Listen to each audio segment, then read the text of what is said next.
어떤 후보를 뽑아야 할까? 여러분, 4.15 총선에 대해 알고 있나요? 들어본 적 있다고요? 맞아요. 요즘 뉴스나 공익 광고에도 많이 나오고 거리에서 명함을 나눠주는 어른을 본 적도 있을 거예요. 돌아오는 4월 15일 국회의원 선거가 실시됩니다. 반장 선거, 정교 회장 선거 등 여러분도 선거를 많이 접해봤을 거예요. 그렇다면 선거란 대체 무엇일까요? 선거를 통해 어떤 후보를 뽑아야 할까요? 는 선거에 대해 좀 더 자세히 알아볼 거예요. 먼저 선거의 중요성에 대해 생각해 봅시다. 그리고 좋은 후보를 가려내는 방법에 대해 학습할 거예요. 마지막으로 나만의 기준으로 각 후보를 평가해 봅니다. 민주시민의 한 걸음 더 가까워질 수 있도록 다들 준비됐나요? 민주주의의 꽃! 바로 선거예요. 선거란 투표를 통해 공직자나 대표자를 뽑는 과정이에요. 함께 의사를 결정하는 절차를 뜻해요. 이때 대표자는 나의 뜻을 대신해주는 사람을 말합니다. 옛날 고대 아테네에서는 모든 국민이 직접 정치에 참여했어요. 아고라라는 광장에 모든 사람이 모여 회의를 했다고 해요. 이렇게 모든 사람이 한자리에 모여 회의를 통해 결정하는 방법을 직접 민주주의라고 합니다. 그렇다면 지금도 모든 일을 모든 국민이 함께 모여 결정할 수 있을까요?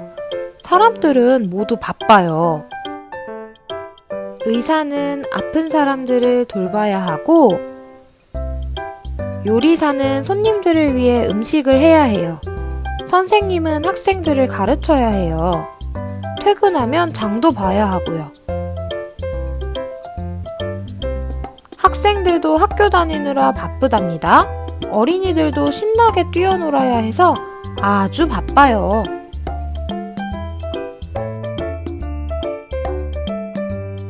그래서 아테네처럼 나라의 모든 일을 모든 국민이 함께 모여 회의하기란 사실 불가능합니다.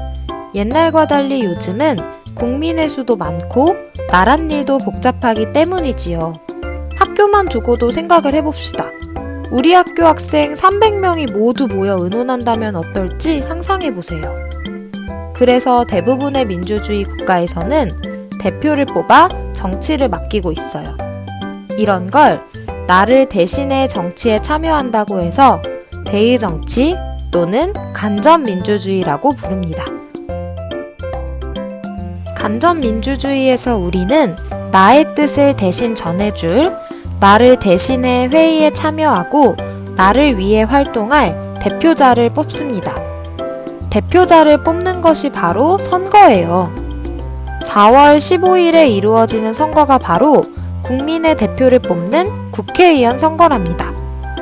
선거를 통해 뽑힌 국회의원들은 국회에 모여 어떻게 하면 우리나라가 더 행복하고 잘 살 수 있을까 고민하며 열심히 일한답니다.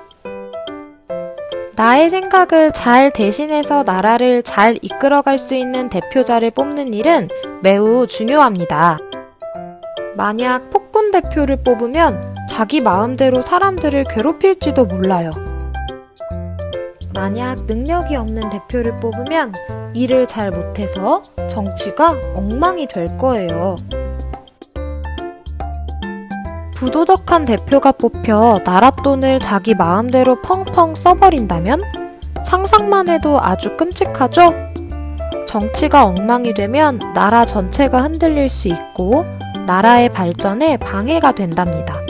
그래서 한 나라의 지도자를 뽑고 그 지도자를 도와 나라의 일을 꾸려나가는 대표자를 뽑을 때에는 신중하게 생각하고 참여해야 합니다. 어떤 대표를 뽑느냐에 따라 나의 삶이 달라질 수 있어요. 나의 뜻을 대신해줄 사람을 뽑는 선거. 이제 왜 중요한지 알겠죠? 지금까지 선거의 중요성, 즉 좋은 대표를 뽑아야 하는 이유에 대해 공부했어요. 그렇다면 어떤 후보를 뽑아야 하는 걸까요? 어떤 후보가 좋은 후보일까요? 선거에 나온 후보들은 제가 대표가 된다면 이렇게 하겠습니다! 라며 투표자들에게 약속을 합니다. 이 약속을 공약이라고 합니다.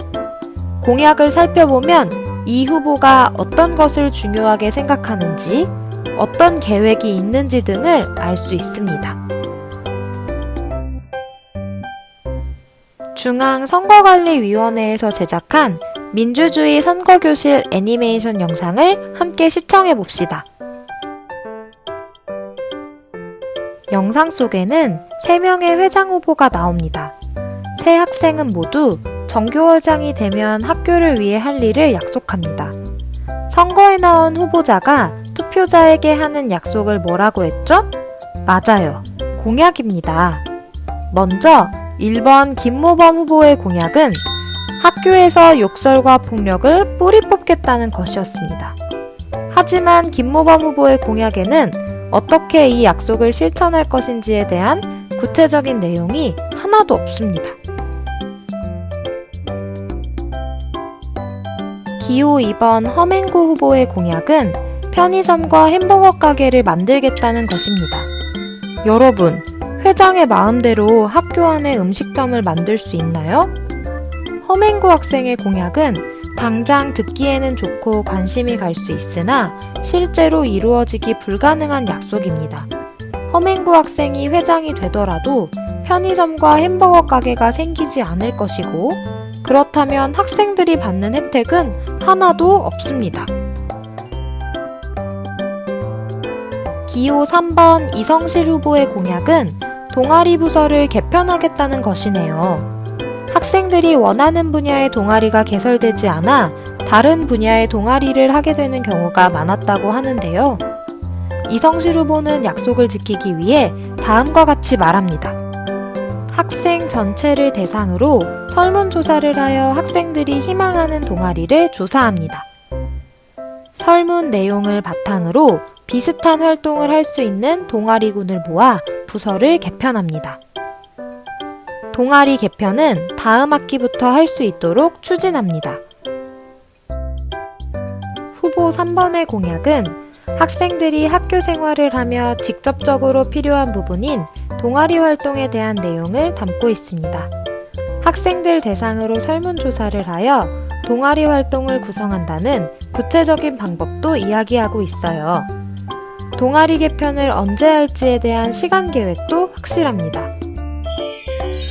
이성실 학생의 공약은 후보자의 입장을 분명히 하고 공약의 구체적인 실천 방법을 이야기하고 있네요. 이러한 공약을 매니페스토 공약이라고 합니다. 매니페스토는 이탈리아 말이에요.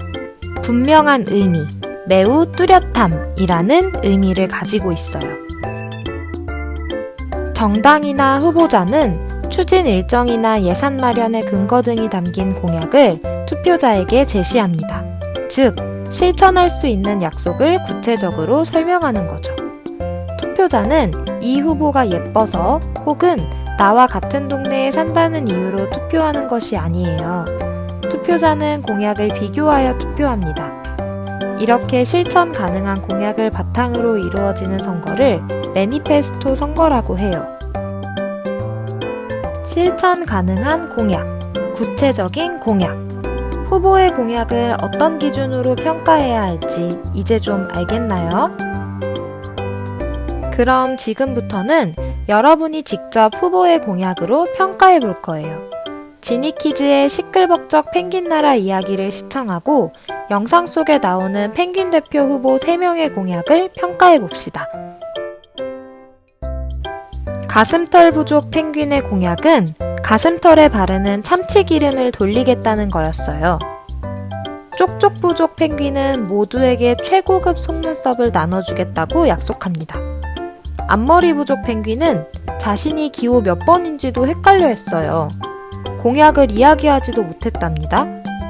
스카프 부족 펭귄은 자신이 대표가 되면 어린 펭귄들을 위해 학교를 짓겠다고 말했어요. 이와 함께 나이든 펭귄들을 위해 물고기를 나누어 주겠다고 약속했습니다. 여러분이 보기에는 어떤 후보의 공약이 가장 실현 가능하고 구체적으로 보이나요? 맞아요. 스카프 부족 펭귄의 공약이 우리가 앞서 배운 매니페스토 공약에 가장 알맞는 공약이겠죠?